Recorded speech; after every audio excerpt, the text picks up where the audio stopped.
Hi everybody, welcome to Agora Math Circle's Senior Beginner Lecture Note video. My name is Jill, and today we are going to look at data and statistics. So let's go over basic statistics, limits of basic statistics, and finally, tables. So now let's look at three different statistics and range.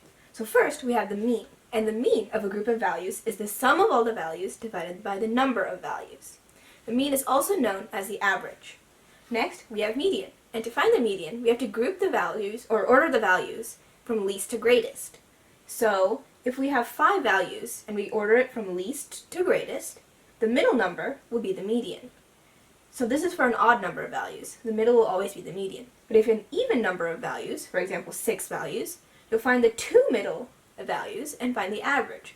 So you'll add them together and divide by 2, and that will be your median. Next, we have mode, and mode is simply the value that appears the most. Finally, we have range, and range is just the greatest value minus the least value. So now let's look at two different examples to apply what we've learned. First, let's look at this list of numbers and find the mean, median, mode, and range. So for 73, 84, 100, 91, 92, 96, and 84, to find the mean, we are going to add all the values up top and divide by the amount of values. And there are 1, 2, 3, 4, 5, 6, 7 values, so we're dividing by 7. So when we sum up the top, we get 620, and then we divide that by 7 to get 88 and 4/7. Next, for the median, we're going to order the numbers from least to greatest, starting with 73 and ending with 100. Then we'll cross each one off one by one, each side by side, to get 91 in the middle. So 91 is our answer. Finally, to look at mode, we look at all the numbers and see which number has appeared more than once. So 84 has appeared twice, while the rest of the numbers have only appeared once. So 84 is our mode. Next, for range, we get our highest value, 100, and subtract by our lowest value, 73, to get 27. Now let's look at our next example. Suppose you average 82 on your first 7 tests in a class. What must you score on the 8th test to raise your average to 84? So the first thing we're going to do is we want to find the number that was summed that gave us the average of 82. So some number divided by 7 was equal to 82.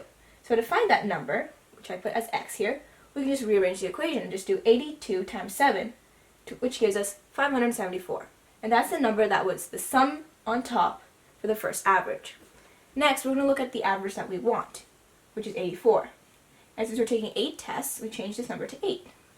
So, we do some number, y, divided by 8, equal to 84, our new average, and we rearrange it to find that number that was the sum on top. So we do 84 times 8, which gives us 672. So this is the sum of what we want, and this is the sum of what we had. So if we do what we want minus what we had, 672 minus 574, we get 98. And that's the score that you need on the 8th test to raise your average to an 84. So while mean, median, mode tell us a lot about a data set, there are some things that it doesn't say. So it's really important to keep these key points in mind when working with mean, median, and mode. So first, neither the average nor the median of a group of numbers tells us anything about how many numbers are in the group. Next, we cannot find the median of data just by knowing the mean. Next, without knowing the size of the data sets, we cannot compare the sums of the data just by looking at the averages, or the means. Also, increasing the values, not the amount of values, just the values, below or above the median doesn't affect the median, since the median is only finding the middle value or the middle 2 values of the average of those middle 2. Finally, this is really important, a number in a data set that is very far from the other values is called an outlier. Really important. So now let's look at an example and apply what we know from our key points. So the average wealth of a person in Richville is $150,000, while the average wealth of a person in Poorville is $20,000. So for part A, suppose a person is called super rich if the person has over $1 million. Can we tell which town has more super rich people? Well, that's a no, because what you could have is have everyone in Richville have $150,000, so that means there's no super rich people. Or what you can do is you can have one person have $1.5 million and 99 people have $0. Well, then you have one super rich person, but then you have a lot of people who have no money, little to no money. So also, for the same thing for Poorville, you can have one person who has $2 million and 99 people who have $0, or you can have everyone in Poorville have $20,000. That'll mean that there's a super rich person in the first example, but not in the second one. There's nobody who's super rich. So we can't tell which town has more super rich people. So this goes to our first point where you can't tell the amount of people there are in a group or numbers or data set, or we can't tell the amount of numbers are in a data set by only knowing the average or the median. So next, can we tell which town has a higher median wealth? Well, this is also a no, because you can have the first example where you have 50 people with $150,000 each in Richville, and in Poorville have one person with $2 million and 49 people with $0. Or, with our second example, we can say that we have one person with one person with $1.5 million in Richville and 9 people with $0. Or, in Poorville, have 10 people with $20,000 each. So we can't really tell which one has a higher median wealth, because the medians will be different.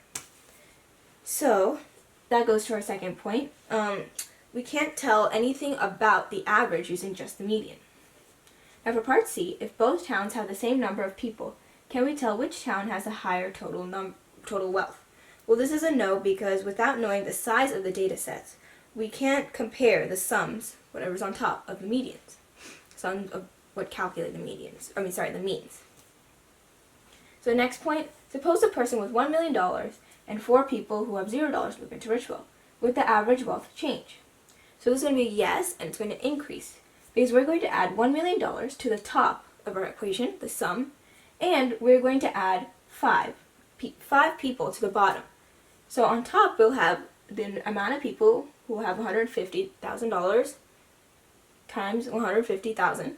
So if you have, let's say, 10 people plus 10 people times 150,000, so that plus 1 million on top, and then plus 0 4 times, which is not going to add anything.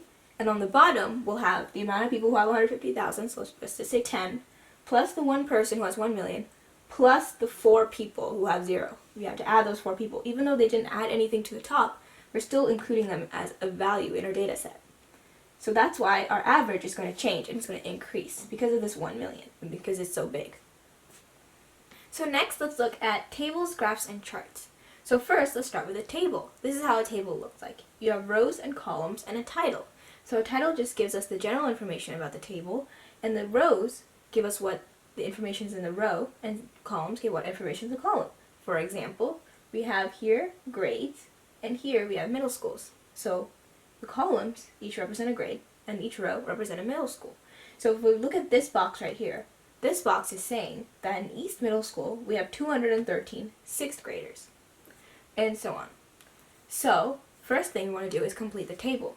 So whoever isn't red, or whatever is red, was blank before.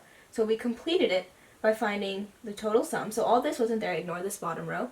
But we completed it by finding this right here, by doing 341 plus x, we didn't know what this was, plus 339 equals 1,023. So that's how we found this. We found x. And same thing for this, we just used the totals and what we had to find the missing number. And same thing here, we just added all these to find the total. So next, we want to see how many more 8th graders are there in South Middle School than in East Middle School.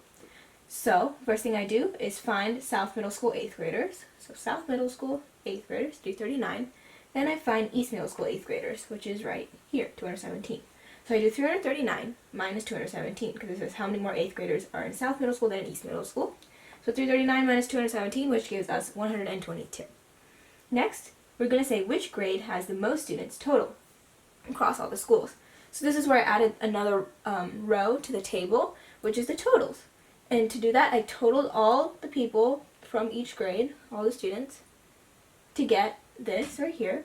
And we're asking which grade has the most. So looking at each grade, 6th grade has the most, obviously, because it has 919 students across all the middle schools.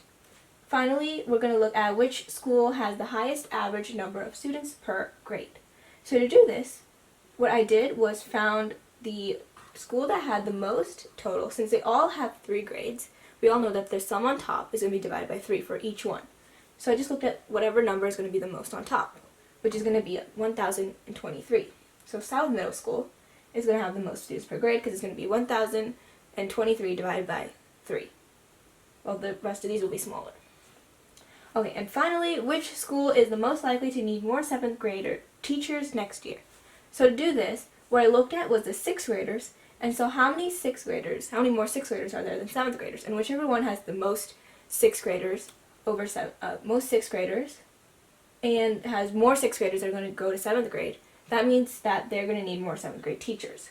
So if you look right here, North Middle School needs 100 more, is going to have 100 more have 100 sixth graders more than the seventh graders. So next year, they're going to go from 130 to 230. So that means they're going to increase by 100. And that's more than any other increase. So that means that North Middle School is going to need more seventh grade teachers. So now let's look at a bar graph, also known as a bar chart. So this right here is called a bar graph. And here, as you can see, we have bars. And you could have vertical bars or you can have horizontal bars.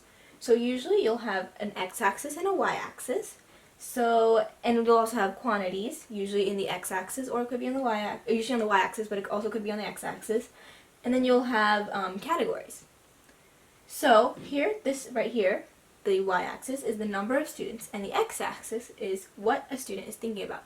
So for this bar chart right here, we ask students what they think about most during class. So this is only on what they think about most during class, remember that. So let's look at part A. Let's see if these statements are true or false, and let's try to explain why. So more than 3 times as many students think about math as think most about history. So this is true because if you look at it, history, the bar right here, is in between 10 and 20. So let's say the value is 15.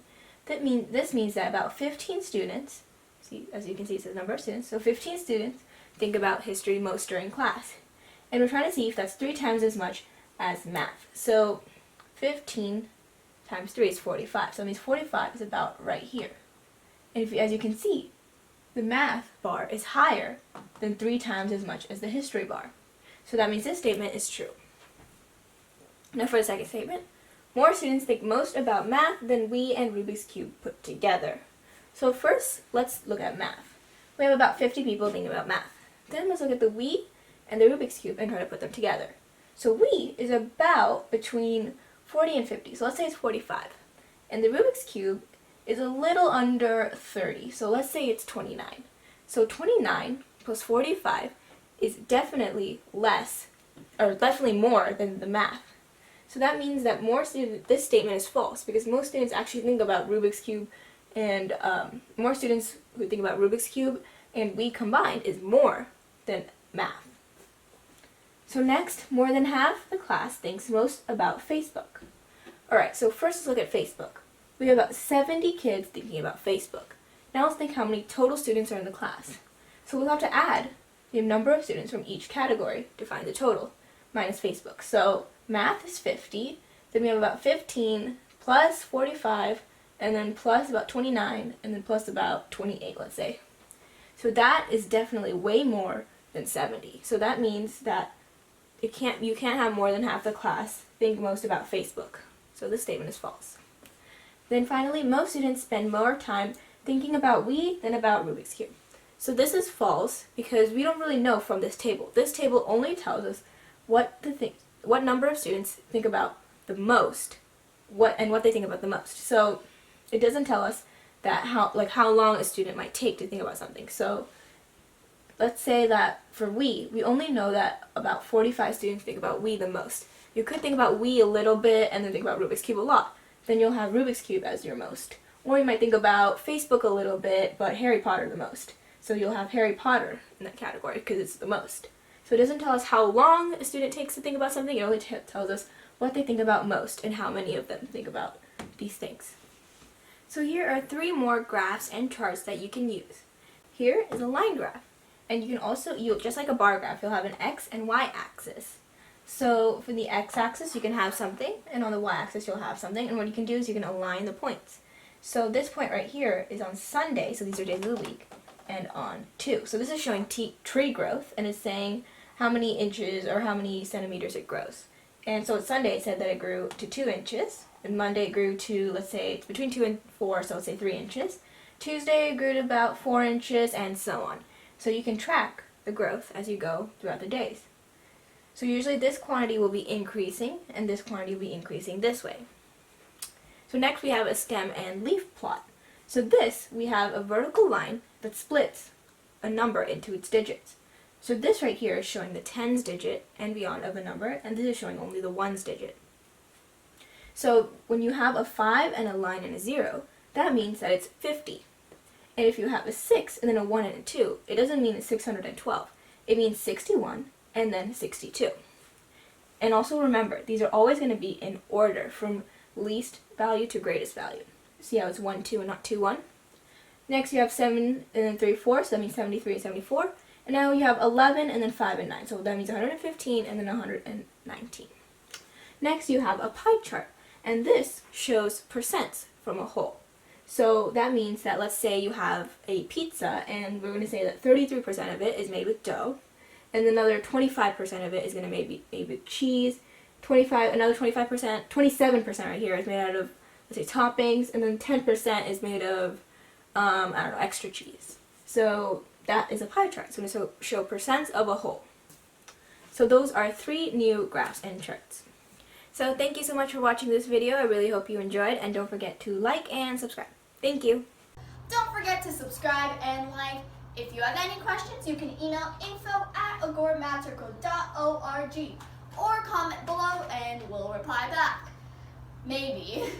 And if you want to see practice things or anything about us, you can visit our website, which is basically the end of the email but without the info and the end. So bye!